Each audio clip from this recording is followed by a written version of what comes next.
Saat Farkı'ndan merhabalar. Her hafta farklı ülkelerden, farklı milletlerden konuklarla bölgesel ve küresel meselelere dair farklı perspektiflere yer vermeye çalışıyoruz. Bu hafta Washington DC'deki Brookings Enstitüsü'nden kıdemli araştırmacı Shadi Hamid konuğum. Kendisi yeni bir kitap çıkardı kısa bir süre önce. ABD kamuoyunda da epey konuşuldu, tartışıldı bu kitap. The Problem of Democracy, America, the Middle East and the Rise and Fall of an Idea. Türkçe'ye şöyle çevirebiliriz. Demokrasi sorunu Amerika, Orta Doğu ve bir fikrin yükselişi ve düşüşü isimli kitap. Bu hafta bu kitabı ve kitap ışığında özellikle Amerikan demokrasisinin karşı karşıya olduğu sorunları konuşacağız. Welcome Shadi. Congratulations on the book first, on your new book, and thank you very much for joining my program.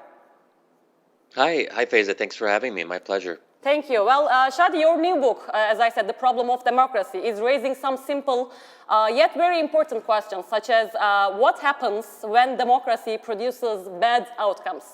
It's obvious, I guess, you mean Trump. Well, for sure, he has posed a serious challenge for the American democracy. So I want to ask you first, do Americans sincerely believe in democracy when it produces bad outcomes? Because it doesn't really seem so from here. So what do you think?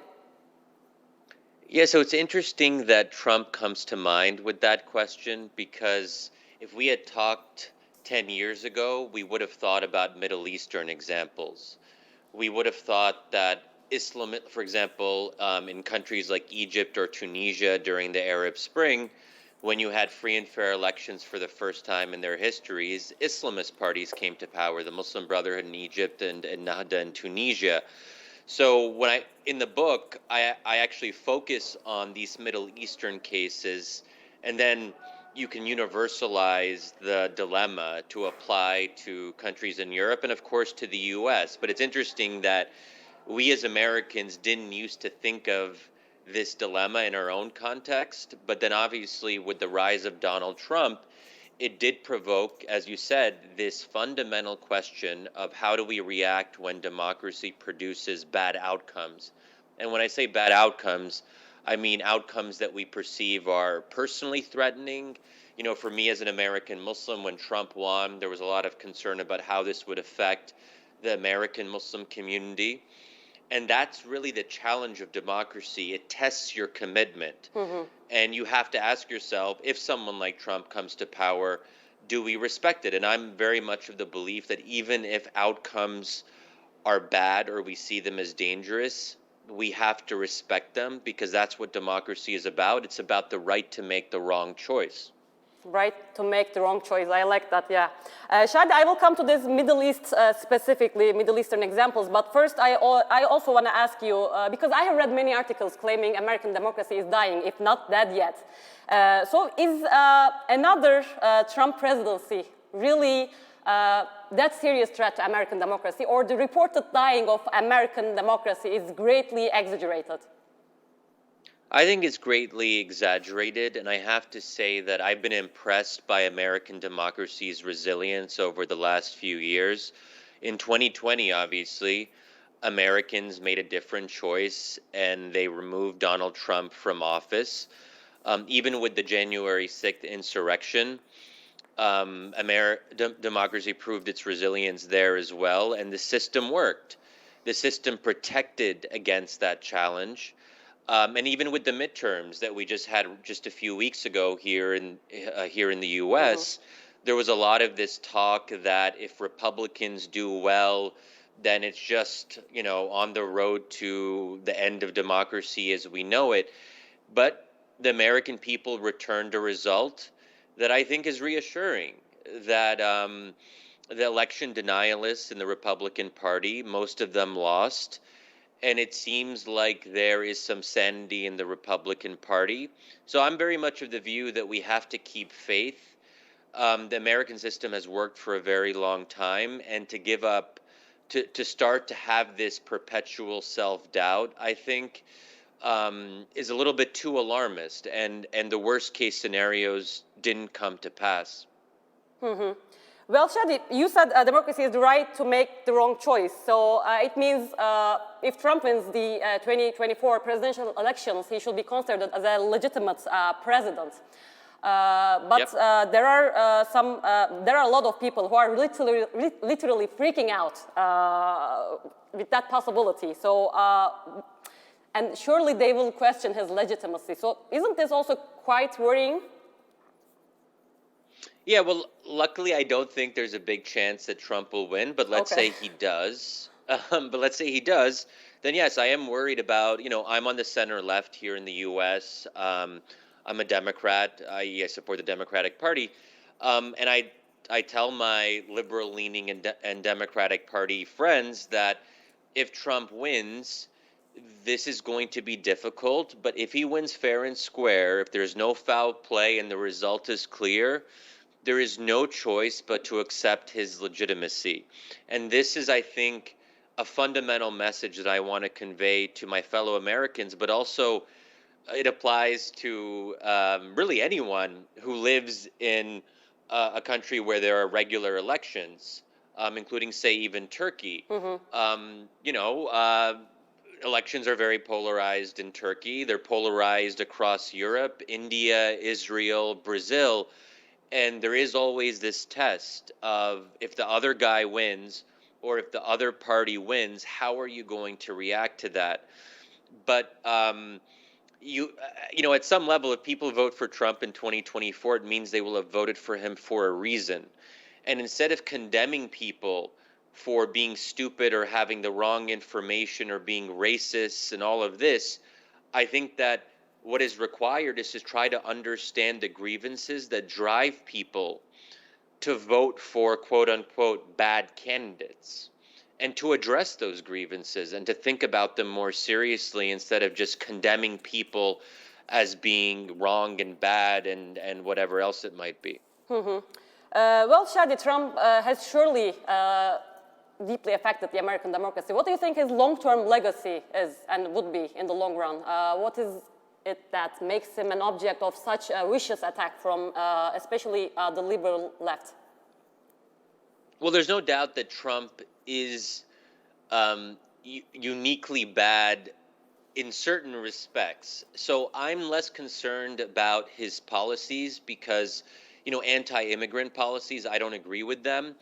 But an elected president has the right and the jurisdiction to make controversial policies on those issues.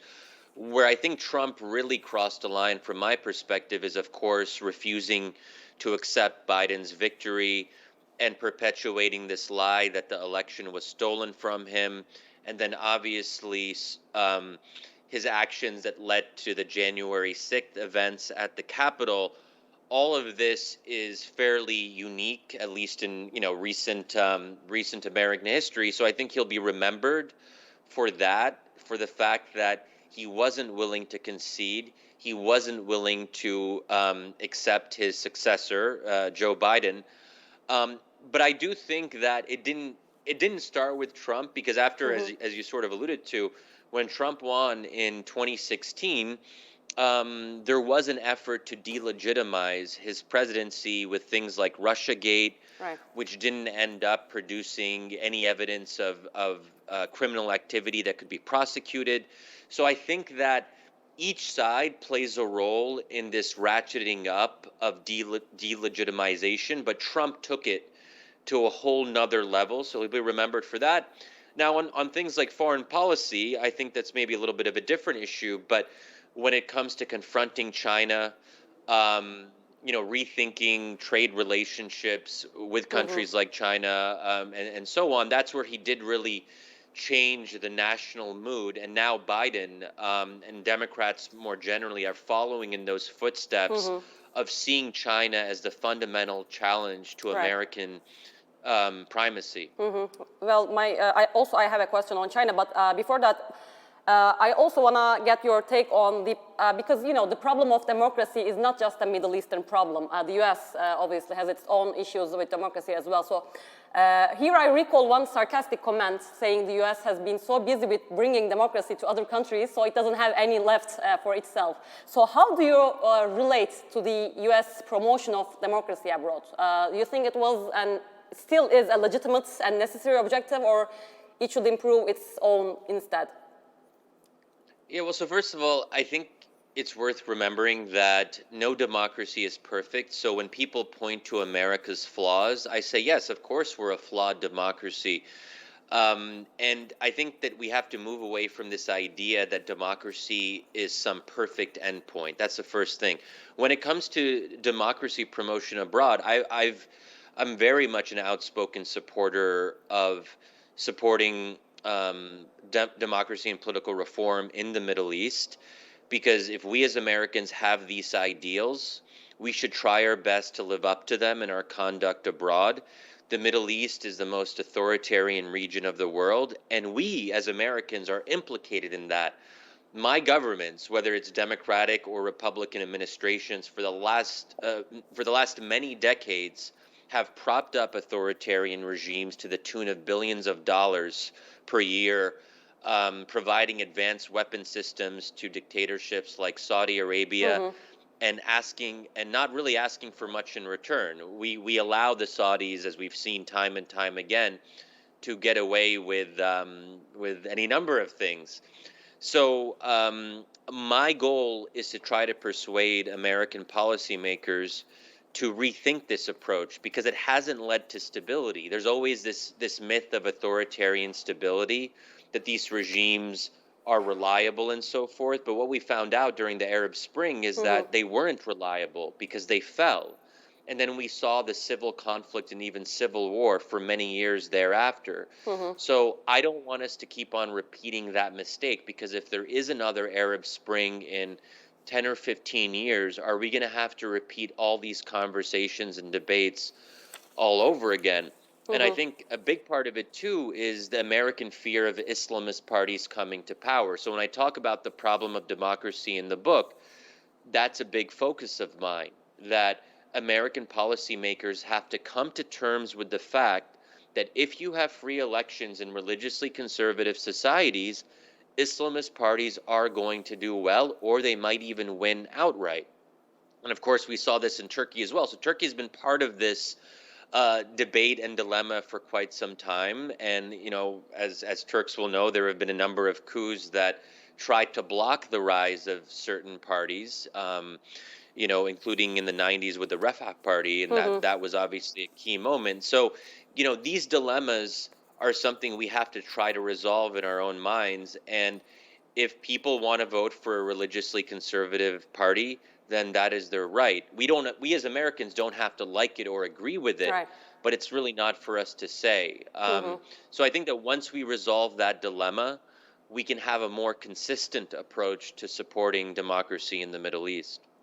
So yeah, I was going to ask you, how did the U.S. fare overall in respecting and supporting democracy in the Arab world? But you already gave some answers. But still, I mean, because, Shadi, the U.S. has been accused of supporting, even preferring autocrats, especially when it comes to the Middle East. I remember, for instance, the then U.S. Secretary of State John Kerry saying Egypt's military was restoring democracy when it ousted the elected president, Mohamed Morsi. So you think they will be able to respect the choice of people in the Middle East one day? What do you think? Well, it depends when one day is. I mean, look, it's an uphill battle. But the great thing about living in a democracy, as I do, is that I can make my case to the public. I can convey my views to American policymakers. Our side was the losing side in this debate. Unfortunately, the pro-dictatorship approach is the one that won out in the end. And we saw that with the Obama administration's approach, as you said, to Mohamed Morsi and the Muslim Brotherhood in Egypt. And what John Kerry said after the July 2013 military coup, that Abdel Fattah al-Sisi was restoring democracy, that statement was really a moral stain on America, on the Obama administration. And it was very difficult to see that, because there was all the euphoria in the early days of the Arab Spring. This was really, from my perspective, the moment where the Middle East could have changed in a really definitive way. And now we don't have a single surviving democracy from the Arab Spring, because Tunisia, just over the course of the past year, is itself moving towards dictatorship under Kais Saied's leadership. So it didn't work this time. Here I want to interrupt you, Shadi, because, there are some people argue that the Middle East is not ready for democracy. You also you have a chapter on this in your book. What's your take about this? I want to ask you, is the failure of the Arab Spring a testament to that argument? Middle East is not ready for democracy. Well, I don't see democracy as something that you have to learn before you do it. It's not something you take a course in and then you implement it afterwards. Democracy is something you learn by doing. To tell people that they have to be Democrats before they experience democracy, how would that even work? Because you have to experience elections. You have to have the freedom to go to protest. You have to have the freedom to form political parties. If you don't have any of those freedoms, then you can't just magically become ready. So at some point you have to let the process play out. Democracy is messy. It's chaotic. There are sometimes reversals, but I think this idea that Arabs or Muslims aren't ready, first of all, it's a bit racist and bigoted, and similar arguments were made in regards to Catholics, Latin America, East Asia, before Japan and South Korea became democracies. So this is a very, I think, common thing. Unfortunately, many Arabs themselves say that Arabs aren't ready for democracy. So it's not just a kind of white Americans are saying this about the Arab world. I mean, most of my relatives in Egypt supported the coup in Egypt, and they are not believers in democracy, but they basically say precisely this, that if you give the masses the right to vote, they'll vote for bad parties. And they don't want that to happen. They see the Muslim Brotherhood as an enemy to what they hold dear. And so that's their view. But there's something very, I think, patronizing about that the masses have to be educated, that they have to come to the right opinions, and then they become ready for democracy. And it's worth asking, were Americans ready for democracy when they voted for Donald Trump? Every electorate votes for bad candidates or bad parties or parties that you don't like some of the time. And that can't be an argument to get rid of democracy altogether. Otherwise, we wouldn't have democracies in much of the world. Mm-hmm. Shadi, just one final question. We have only 1 minute left, but I want to hear your thoughts also on the so-called global struggle between autocracies and democracies. President Joe Biden also revealed Chinese President Xi Jinping warned him that democracies are on the decline and autocracies will run the world. So what's your take here? Is the nature of political systems going to play any role in the geopolitical struggle? Yeah, it is a key divide, but what Xi Jinping said is absurd because we're seeing how weak the authoritarian model is. China is self-sabotaging its own economy with its absurd zero COVID policies. The Russian regime has shown that it can't properly fight a war, despite being much larger and having a much stronger military than Ukraine's. So this shows the inherent weakness of authoritarian regimes. They seem like they're strong, but when they're really tested, you start to see the cracks. So I think it is good that Biden has emphasized this divide because I think it will be at the center of our struggle going forward. Mm-hmm. And I'm happy to say that so far, democracies are coming out pretty good for all their faults. Okay, thank you very much, Shadi, for your time. And again, congratulations on your very timely and important book. Thank you. Thanks so much. Appreciate it. Thank you very much. Evet, Saat Farkı'nda bu hafta Washington DC'den bir konuğumuz vardı. Brookings Enstitüsü'nden kıdemli araştırmacı Shadi Hamid konuğumdu. Kendisiyle son kitabını konuştuk. Demokrasinin sorunları üzerine önemli bir kitabı yayınlandı geçtiğimiz aylarda. Bunu konuştuk bu hafta. Önümüzdeki hafta yine farklı bir konuyla, farklı bir konukla görüşmek dileğiyle. Hoşça kalın.